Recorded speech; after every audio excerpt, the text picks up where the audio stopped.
ఓం గం గణపతయే నమః. స్వర్ణలక్ష్మీ నమస్తే అస్తు. పరబ్రహ్మ స్వరూపిణి రాజ్యం దేహి ధనం దేహి సర్వకామాంచ దేహి మే.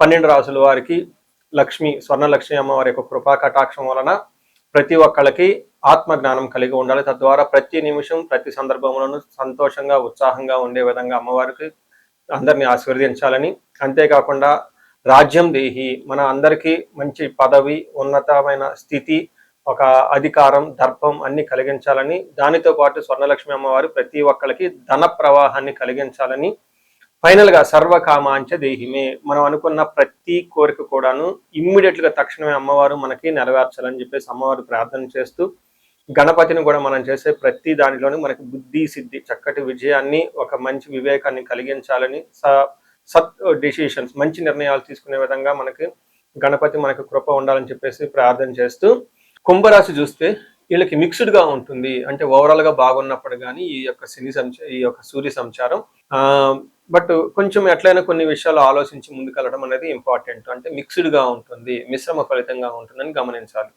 ఇందులో మనకి సూర్యుడు 5th హౌస్ లో ఉండటం వల్ల జనరల్ గా ఎడిక్షన్స్ ఎక్కువగా ఉంటాయి, అనవసరమైన పనులు ఎక్కువగా చేస్తూ ఉంటారు, లవ్ రొమాన్స్ లాంటి విషయాల్లో కొంచెం ఇబ్బందులు ఉంటాయి అని గమనించుకోవాలి. పెద్ద పెద్ద పనులు చేసేటప్పుడు కొంచెం ఆలోచనలు తడబడుతూ ఉంటాయి, కొంచెం సరిగ్గా కాన్సన్ట్రేషన్ చేయలేరు అని మనకి సహజంగా మన రియల్ లైఫ్లో డే టు డే లైఫ్లో మనం గమనించవచ్చు. అయితే మనకి సంస్కృతంలో మహర్షులు ఏం చెప్పారు, ఒక రహస్యమైన శ్లోకంలో చెప్తూ ఉంటారు. దాంట్లో దేహలాస్యం మనస్తాపం సుహృద్వేషం ధన వ్యయం బుద్ధి చాంచల్యం ఆప్నోతి రవే పంచమే సంయుతే. 5వ స్థానంలో కనుక రవి ఉంటే ఏమవుతుంది, రవి పంచమే సంయుతే కలిసి ఉంటే ఏమవుతుంది, దేహలాస్యం శారీరకంగా సోమర్తనంగా ఉంటారు. రెండోది మీ డే టు డే దినచర్య సరిగా చేయరు, ఉదయాన్నే టైంకి నిద్ర లేకపోవటం, ఎక్సర్సైజ్ చేయటం, యోగా చేయటం ఇలాంటి ఏమీ చేయరు, టయాన్ని పాస్ చేస్తూ ఉండే అవకాశం ఎక్కువగా ఉంటుంది. దీనితో పాటు మనస్తాపం, ఏయో మిస్టేకులు చేసేసి లోన ఎక్కడో ఏదో గిల్టీగా ఫీల్ అయ్యే అవకాశం ఎక్కువగా ఉంటుంది. సుహృద్వేషం స్నేహితుల వల్ల ఆటంకాలు ఉంటాయి. ఆ తర్వాత లవ్ ప్రేమికుల మధ్య ఏదైనా ఉంటే, ఫ్రెండ్షిప్ ఉంటే సరైన సహకారం మీకు అందించబడదు. దీనితో కాకుండా మీకు మోస్ట్ ఇంపార్టెంట్ ధన వ్యయం, విపరీతంగా ధనం ఖర్చు అవుతుంది. అది కూడా అన్ని వేస్ట్ ఖర్చులు చేస్తూ ఉంటారు. ఈ టైంలో స్పెక్యులేటివ్ చేయటం, అనవసరమైన షేర్లు కొనటం, గ్యాంబ్లింగ్ లాగా చేయటం, అవసరమైన వాటికంటే ఎక్కువగా రెస్టారెంట్లు వాటిలో ఇట్లా తిరిగి డబ్బులన్నీ అవగొట్టుకుంటూ ఉంటారు. పనికిరాని పనుల కంటే పనికొచ్చే పనుల కంటే పనికిరాని పనులకు ఎక్కువగా టైం స్పెండ్ చేసే అవకాశం ఉంటుంది. చాలా జాగ్రత్తగా ఉండాలి. బుద్ధి చాంచల్యం, మనసు అనేది నిలకడగా ఉండదు, ఎటోటో వెళ్ళిపోతూ ఉంటుంది. ఇంపార్టెంట్ పనుల మీద కంటే కూడా అనవసరమైన పనుల మీద మనసు కాన్సన్ట్రేషన్ చేసే అవకాశం ఎక్కువగా ఉంటుంది అని మీరు గమనించుకోవాలి. సో ఇది బట్ ఓవరాల్ గా చూసుకుంటే ధనం ఖర్చు అయినా కానీ మీకు రెగ్యులర్ గా వచ్చే మనీ ఫ్లో అయితే చక్కగా ఉంటుంది. అలానే లాభప్రదంగా ఉంటుంది. ఫైనల్ గా అంటే మీరు రెగ్యులర్ గా పనులు ఏవైతే చేస్తూ ఉంటారో ఈ పనుల ద్వారా లాభం ఉంటుంది, ప్రొఫెషనల్ లాభం ఉంటుంది, బాసుల ద్వారా లాభం ఉంటుంది, గవర్నమెంట్ అఫీషియల్ నుంచి లాభం ఉంటుంది. ఇలా ఏ ప్రకారంగా చూసుకున్నా కానీ గుర్తింపు అన్ని విషయాలు బాగానే ఉంటుంది. అయితే మీరు జాగ్రత్తగా ఉండవలసిన విషయం ఏంటంటే మీ యొక్క డే అనేది మీ కంట్రోల్లో ఉండాలి. ఫిజికల్గా చక్కగా హెల్తీగా మెయింటైన్ చేసుకుంటూ ఉండాలి.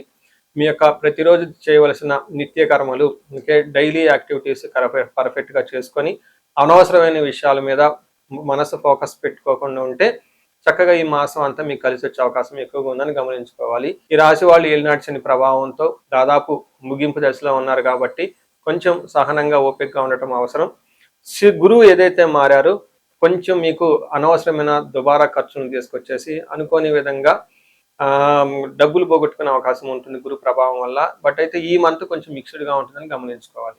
మనం పరిహారాలు చూసుకుంటే సూర్యుడికి కొన్ని పరిహారాలు మీరు చేసుకునే పరిహారాలు కొన్ని ఉంటాయి. కొన్ని వచ్చేటప్పటికి బ్రాహ్మణ పండితులతో చేయించుకోవడం చాలా ముఖ్యం. కొన్ని క్షేత్ర దర్శనాలు కూడా చేసుకోవడం చాలా చాలా ఇంపార్టెంట్. ముందు ముఖ్యంగా మీవంతా సెల్ఫ్ రెమెడీస్ అంటారు, మీరంతా స్వయంగా చేసుకునే పరిహారాలు కొన్ని ఉంటాయి. అందులో ముఖ్యంగా చూసుకుంటే సూర్య నమస్కారాలు చేయడం చాలా ఇంపార్టెంట్. సూర్య అష్టకం చదవటము లేదా ఆదిత్య హృదయ స్తోత్రం చదవటం కూడా చాలా ఇంపార్టెంట్. ఎప్పుడైతే ఆదిత్య ఉదయ స్తోత్రము, హనుమాన్ కార్యసిద్ధి మంత్ర రెండు కలిపి చదువుకలిపితే ఇంకా చాలా మంచి రిజల్ట్ ఉంటుంది. సో ఇక్కడ ఆదిత్య హృదయ స్తోత్రంతో పాటు హనుమాన్ చాలీసా కానీ, హనుమాన్ కార్యసిద్ధి మంత్రం కానీ చదువుకుంటే ఇంకా చక్కటి మంచి రిజల్ట్ వస్తుంది. సో ఇవన్నీ మీరు చేసుకునే మీ వరకు మీరు చేసుకోవచ్చు. ఇంకా టెంపుల్స్కి వెళ్ళేసి అక్కడ నవగ్రహాల చుట్టూ తిరిగి గోధుమలు గనక దానం చేయగలిగితే సద్బ్రాహ్మణులకి సత్పురుషులకి చేయగలిగితే ఇంకా మీకు చక్కటి మంచి రిజల్ట్ వస్తుందని గమనించుకోవాలి. సో అది మీ వరకు చేసుకోగలుగుతారు. మీ ద్వారా కాకుండా కొన్ని సమస్య తీవ్రంగా ఉంటే పండితులను కలిసి లేదంటే మా ద్వారా అపాయింట్మెంట్ తీసుకొని జాతక చక్రం కూడా చూపించుకొని చేపించుకోవడం చాలా ఉత్తమం. ఇందులో ముఖ్యంగా సూర్యుడికి సంపూర్ణమైన శాంతులు చేయాల్సి ఉంటుంది. గ్రహ శాంతి అంటారు. ఈ గ్రహ శాంతిలో సూర్యుడికి జపాలు, దానాలు, తర్పణాలు, హోమాలు ఇవన్నీ చేస్తూ ఉండాలి. వీటితో పాటుగా ఇంకా మీ యొక్క ఇండివిజువల్ జాతకం చూపించుకోవడం చాలా చాలా ముఖ్యం. ఎవరికైతే మీ యొక్క ఇండివిజువల్ లైఫ్లో మీకు ఏజ్ 35 to 45 మధ్యలో ఉండి 40 years ప్లస్ ఆర్ మైనస్లో ఉన్న వాళ్ళకి ఎక్కడైనా మీకు లైఫ్ స్టాగ్నేటెడ్ కనిపించింది, అప్పటిదాకా సక్సెస్ఫుల్ ట్రాక్ రికార్డు ఉండి ఇక్కడ ఎందుకో ఆగిపోయారు, గ్రోత్ లేదని మీకు అనిపిస్తే ఒక్కసారి కాల్ చేసి అపాయింట్మెంట్ తీసుకోండి, మీ జాతకం చెక్ చేసుకోండి. నేను 35 to 45 ఏజ్ గ్రూప్ రీసెర్చ్ గ్రూప్గా చేస్తూ ఉన్నాను. చాలా మంది పీపుల్ మిడ్ లైఫ్ క్రైసిస్ అని చెప్పేసి ఇక్కడ ఆగిపోతూ ఉంటారు. చాలా మందికి డైవర్స్ అవుతూ ఉంటుంది, సడన్గా కెరీర్లో బ్రేక్ వస్తూ ఉంటుంది. సో ఈ మిడ్ లైఫ్ క్రైసిస్ని మన ఆస్ట్రాలజీ, వేదిక్ ఆస్ట్రాలజీ ఎలా డీల్ చేస్తుంది, దాంట్లో ఏమేమి ఉంటాయి అని చెప్పి తెలుసుకోవచ్చు. ముఖ్యంగా జ్యోతిష శాస్త్రం ప్రకారం గ్రహ శాంతులు అని ఉంటాయి, గ్రహ దోషాలు అని ఉంటుంది. మీ యొక్క దశలు తెలుసుకొని వీటిల్లో ఏదైనా ఒక గ్రహం దోషం ఉండటం అయితే మీరు స్టాగ్నెంటెడ్ అయిపోతారు. దాన్ని ఎలా బయటకు రావాలని పరిహారాలు తెలుసుకోవాలి.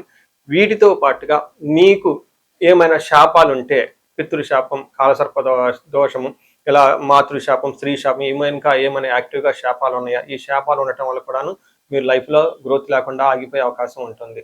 సో ఎవరికైనా సరే ఎలాంటి ప్రాబ్లం ఉన్నా, ధనానికి ఇబ్బంది పడిపోతూ ఉంటే స్వర్ణలక్ష్మి విశేష హోమం చేయించుకోండి. మీకు వీసా స్టాంపింగ్, H1B, లైక్ ఎక్కడన్నా ఏమంటారు ఉద్యోగంలో ఎక్కడన్నా బ్రేకులు వచ్చి ఆగిపోతూ ఉన్నా, లేదంటే ఫైనల్ రౌండ్ దాకా వచ్చి మధ్యలో ఎక్కడన్నా ఆగిపోయినా కానీ మీకు ఇలాంటి వాళ్ళకు కూడాను మన్యు పాశుపత అభిషేకము, రుద్రాభిషేకం చేయించుకోవడం చాలా చాలా ఇంపార్టెంట్. భార్యాభర్తల మధ్య గొడవలకు అన్యోన్య దాంపత్య పాశుపతం చేయించుకోవటం, ఎవరికైనా సర్పాలు, కాలసర్ప దోషాలు, మహాకాలసర్ప దోషాలు అంటే కాలసర్ప దోష నివారణ పూజలు, పితృదోష నివారణ పూజలు మీ యొక్క జాతకం చూసుకొని ఇవన్నీ చేసుకోవటం వల్ల జీవితంలో 10 రెట్లు ఖచ్చితంగా వెళ్ళే అవకాశం ఎక్కువగా ఉంటుందని గమనించుకోవాలి. మీ అందరికీ అష్టైశ్వర్యాలు కలగాలని, భోగభాగ్యాలు కలగాలని చెప్పేసి కోరుకుంటున్నాను. నమస్తే.